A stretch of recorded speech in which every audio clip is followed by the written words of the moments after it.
आज की इस चर्चा में हम एक ऐसी कहानी पर बात करने वाले हैं जो किसी हॉलीवुड स्पाई थ्रिलर से बिल्कुल कम नहीं है। इसमें गहरी साजिशें हैं, जासूसी हैं और ग्लोबल पैरानोया का वो माहौल है जिसने पूरी दुनिया का नक्शा बदल कर रख दिया। हम बात कर रहे हैं न्यूक्लियर वेपन्स की और उस डोमिनो इफेक्ट की, जहां एक देश के एक फैसले ने बाकी दुनिया में ताकत और तबाही की एक ऐसी अंधी दौड़ शुरू कर दी जिसे रोकना नामुमकिन सा हो गया। तो चलिए इस कॉन्सेप्ट की गहराई में उतरते हैं। आज हमारी धरती पर कुल 195 आधिकारिक देश हैं और जाहिर सी बात है, हर देश अपनी सुरक्षा को मजबूत रखना चाहता है, अपनी डिफेंस सिस्टम को एडवांस बनाना चाहता है। ये 195 का जो आंकड़ा है ना, इसे हम अपना बेसलाइन मानकर चलते हैं। लेकिन अब जरा इस चौंका देने वाले आंकड़े पर गौर कीजिए। सिर्फ 10 इन 195 देशों में से इतिहास में आज तक केवल 10 देशों ने ही दुनिया के सबसे खतरनाक हथियार पर कब्जा जमाया है। ये छोटा सा नंबर अपने आप में बताता है कि इस हसास तकनीक को हासिल करना आखिर कितना मुश्किल और दुर्लभ काम रहा होगा। अगर हम इस चार्ट को देखें तो तस्वीर बिल्कुल साफ हो जाती है। दुनिया के लगभग सिर्फ 5% देशों के पास ये खौफनाक ताकत मौजूद है। और इस एक्सक्लूसिव 5% क्लब का हिस्सा बनने के लिए इन देशों ने क्या कुछ नहीं किया। जासूसी, अपनों से धोखाधड़ी और अपने अस्तित्व को बचाने के आखिरी खतरों से खेलने तक का सहारा लिया। आज के इस विश्लेषण में हम इस पूरे चेन रिएक्शन को 5 अलग अलग हिस्सों में समझेंगे। पहला है द कैटलिस्ट, फिर द डिफायंट्स, उसके बाद द शैडोज, चौथा है द सब कॉन्टिनेंट चेन और आखिर में द रोग एक्सचेंज। तो आइए शुरुआत करते हैं पहले हिस्से से, the catalyst, betrayal and the cold war. ये पूरी कहानी शुरू होती है 1938 में, जब जर्मन साइंटिस्ट ने पहली बार न्यूक्लियर फिजन की आश्चर्यजनक खोज की। इस धमाकेदार न्यूज़ की गूंज सीधे महान वैज्ञानिक एल्बर्ट आइंस्टाइन तक जा पहुंची। 1939 में उन्होंने अमेरिकन प्रेसिडेंट को तुरंत आगाह किया कि अगर हिटलर के हाथ ये तकनीक लग गई तो वो पूरी दुनिया में तबाही मचा सकता है। इस आगाही का नतीजा क्या निकला? अमेरिका का बेहद खुफिया मैनहट्टन प्रोजेक्ट, एक ऐसी दौड़ जिसमें पानी की तरह पैसा बहाया गया और आखिरकार 1945 में ट्रिनिटी टेस्ट कामयाब रहा, जिसके तुरंत बाद जापान पर इसका इस्तेमाल किया गया। अब इस किस्से में जो सबसे दिलचस्प बात निकल कर आती है वो ये है कि वर्ल्ड वॉर 2 में अमेरिका का साथी होने के बावजूद सोवियत यूनियन के साथ धोखा हुआ। 1941 में जब यूएस और यूके ने जानबूझकर उन्हें इस रिसर्च से बाहर रखा तो सोवियत यूनियन शांत नहीं बैठा। उन्होंने खामोशी से अपने जासूस मैनहट्टन प्रोजेक्ट में प्लांट कर दिए। हालांकि अमेरिकन्स ने इन जासूसों को डबल एजेंट बनाने की पूरी कोशिश की थी, लेकिन 1949 में सोवियत यूनियन ने अपना RDS-1 टेस्ट कामयाबी से पूरा करके सभी कोशिशों पर पानी फेर दिया और अमेरिका की मोनोपोली को एक झटके में तोड़ दिया। इस लिस्ट में अगला नाम आया यूनाइटेड किंगडम का। देखिए, यूके ने 1940 में ही अपना ट्यूब अलॉयज प्रोजेक्ट शुरू कर दिया था और यूएस के साथ क्यूबेक अग्रीमेंट भी साइन किया था, लेकिन अमेरिका ने यह समझौता तोड़ दिया। इस धोखे से आहत होकर यूके ने दुनिया भर में अपनी यूरेनियम मोनोपोली का पूरा फायदा उठाया और बेहद तेजी से काम करते हुए 1952 में अपना पहला न्यूक्लियर टेस्ट, जिसे ऑपरेशन हरिकेन कहा गया, उसे अंजाम दे दिया। इन्हीं सब घटनाओं के बीच साइंस ने एक बहुत ही बड़ी छलांग लगाई। यहां फिजन और फ्यूजन के बीच का फर्क समझना बड़ा जरूरी है। फिजन, जिसमें एटम्स को तोड़ा जाता है, वो अब 1945 की पुरानी तकनीक हो चुकी थी। अब बारी थी फ्यूजन की, यानी हाइड्रोजन बॉम्ब। इसमें एटम्स को जोड़ा जाता है, बिल्कुल वैसे ही जैसे हमारे सूरज के अंदर होता है। ये टेक्नोलॉजी हिरोशिमा पर गिरे बम से लगभग 450 गुना ज्यादा ताकतवर थी। ये दोनों सुपर पावर्स के बीच हथियारों की इस भयानक दौड़ का एक नया पड़ाव था। अब आते हैं दूसरे हिस्से पर, the defines, pride and humiliation. इस पड़ाव में फ्रांस की कहानी एकदम सटीक उदाहरण है।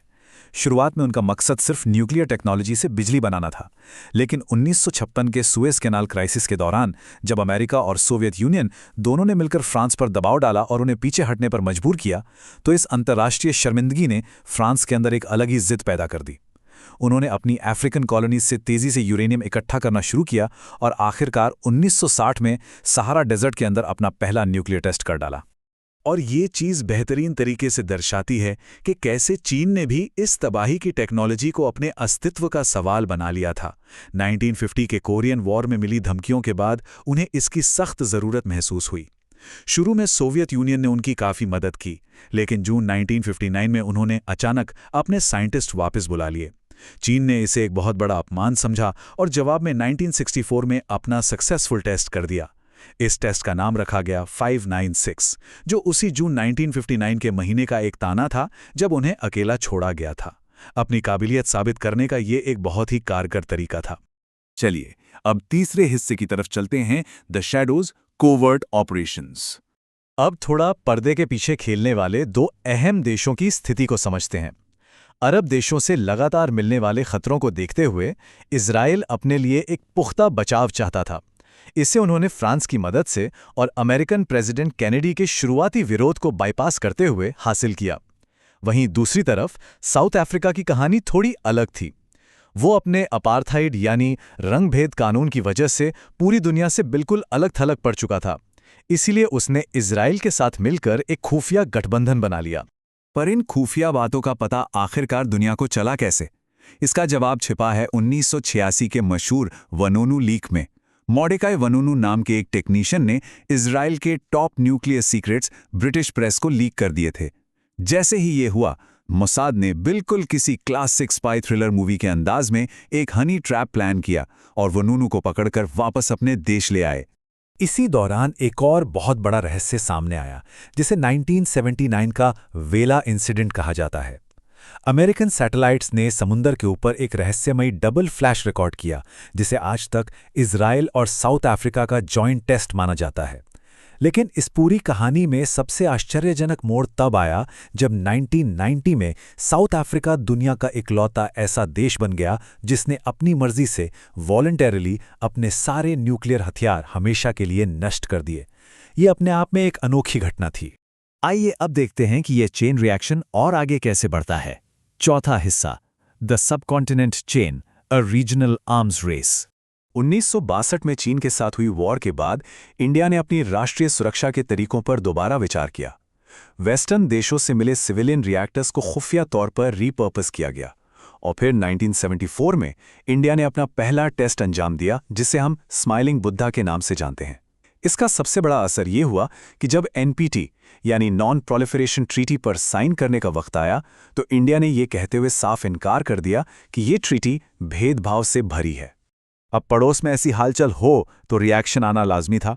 1971 में बांग्लादेश के अलग होने के बाद से पाकिस्तान पहले ही भारी दबाव में था। ऊपर से इंडिया के 1974 टेस्ट ने वहां खतरे की घंटी बजा दी। यहां कहानी में एंट्री होती है डॉक्टर AQ खान की, जिन्होंने हॉलैंड से सेंट्रीफ्यूज के ब्लूप्रिंट्स चुराए ताकि वो यूरेनियम एनरिच कर सकें। आखिरकार दोनों देशों के बीच इस होड़ का क्लाइमैक्स 1998 में आया, जब पाकिस्तान ने चागाई की पहाड़ियों में अपने अंडरग्राउंड न्यूक्लियर टेस्ट किए। नतीजतन दोनों देश ऑफिशियली न्यूक्लियर पावर्स बन गए। अब हम पहुंचते हैं इस सफर के आखिरी और सबसे खौफनाक हिस्से पर। पांचवा पड़ाव, द रोग एक्सचेंज एंड द फ्यूचर। जब ब्लैक मार्केट में इन तकनीकों की खरीदो फरोख्त को लेकर अंतर्राष्ट्रीय दबाव बर्दाश्त से बाहर होने लगा तो 2004 में डॉक्टर AQ खान ने लाइव टीवी पर आकर एक ऐसा चौंकाने वाला कबूलनामा दिया जिसने पूरी दुनिया को हिलाकर रख दिया।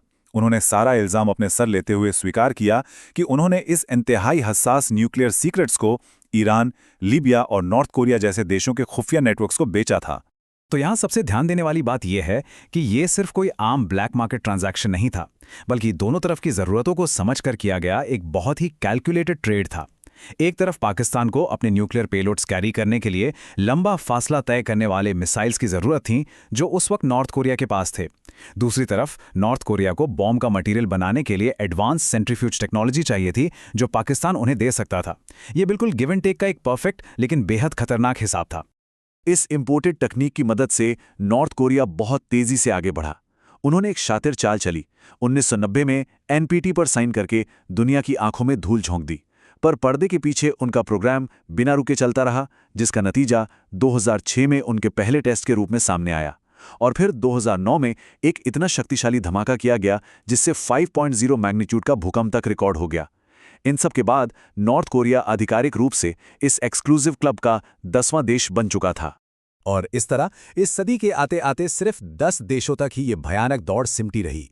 लेकिन आखिर में छोड़ जाने वाला सवाल ये है, क्या ये डोमिनो इफेक्ट वाकई यहां रुक जाएगा? आज जब हम देखते हैं कि इजराइल लगातार ईरान पर भारी दबाव बना रहा है और सऊदी अरेबिया खुलेआम इस बात का इशारा दे रहा है कि जरूरत पड़ने पर वो भी इस रेस में पीछे नहीं रहेगा, तो एक बहुत ही घबराहट पैदा करने वाला सवाल हमारे सामने आकर खड़ा हो जाता है। दुनिया को तबाह करने वाली इस ताकतवर चेन रिएक्शन का अगला हिस्सा, यानी दुनिया का 11वां न्यूक्लियर आर्म्ड देश आखिर कौन होगा?